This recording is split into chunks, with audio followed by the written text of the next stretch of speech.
Welcome back to Historical Chronicles. Today, we're exploring the origins of a word that has long been associated with intimidation, secrecy, and extortion: blackmail. But where does the term really come from?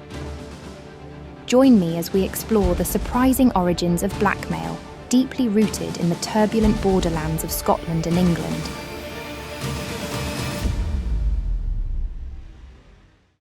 Today, blackmail refers to the act of demanding money or favours from someone by threatening to reveal damaging information about them. But the word's original meaning was far removed from this modern sense of criminal extortion.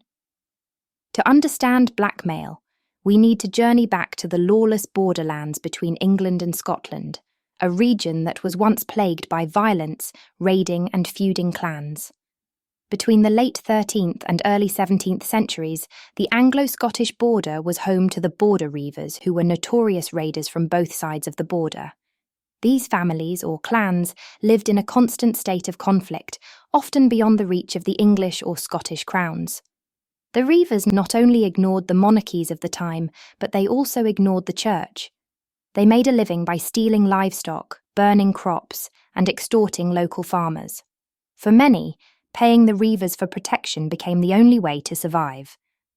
These payments were known as mail, a term derived from the Old Norse word mal, meaning speech, stipulation, or agreement. In the context of the borderlands, mail did not refer to letters or postage. Instead, it referred to money paid, often in coin, grain, or cattle. If a landowner refused to pay, the Reivers would target their property or livestock. It was essentially protection money. The black in blackmail meant illegal or secrecy. It contrasted with whitemail, a lesser-known but historically documented term. Whitemail referred to payments made for legitimate reasons, lawful rent paid in silver or grain to landlords. By the 16th and 17th centuries, blackmail was common practice and was recognised in official records as a criminal activity. Scottish legal texts from the period use the word explicitly to describe the extortion of protection money. Some lords, corrupt wardens, and officials even collected blackmail under the guise of keeping peace in the region. It became so normal that for most people it felt like the only way to avoid trouble in such a rough and lawless land. As the years passed and the borderlands grew more stable, the original practice of paying blackmail faded. But the word itself survived. By the 18th century, the term evolved to describe any form of extortion or coercion, no longer limited to the borderlands or physical threats. The first recorded use of blackmail in the broader sense appears in the 18th century, when it entered English legal and popular language, and by 1852, blackmail was fully cemented as a verb in the Oxford English Dictionary.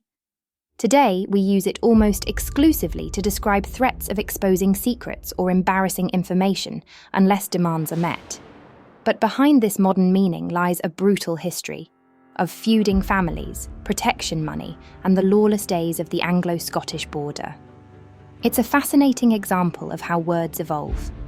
The next time you hear the word blackmail, spare a thought for those long-forgotten farmers of the borderlands, forced to pay to keep their homes and lives safe. Thank you for joining me on Historical Chronicles as we explored the true origins of the word blackmail. If you enjoyed this episode, please don't forget to like, subscribe, and hit the notification bell so you never miss an episode. Thank you for watching. See you next time.